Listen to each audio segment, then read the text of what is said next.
Virar bus depot परिसर अजूनही पाण्याखालीच आहे। 5व्या दिवशी इथे 2 ते 3 फूट पाणी असल्याचं पाहायला मिळत आहे।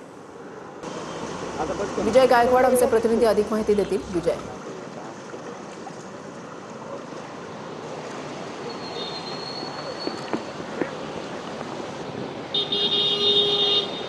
वृषाली, आज सकाळपासून पावसाने विश्रांती घेतलेली आहे। बऱ्याच ठिकाणी पाणी जे आहे हे ओसरलेलं आहे। मात्र विरार बस डेपो जो आहे या बस डेपोमध्ये आजही 2 ते 3 फुटाचं पाणी जे आहे हे साचलेलं आहे। त्यामुळे या ठिकाणी बस जे आहेत बंद पडत असल्यामुळे या ठिकाणी बस येऊ शकत नाहीयेत। हा जो रस्ता जो आहे हा रस्ता विरार स्थानकामध्ये येणार आहे आणि याच रस्त्यावरती जवळपास 2-3 ते 4 फुटापर्यंत जागोजागी वेगवेगळ्या ठिकाणी पाणी साचलेलं आहे।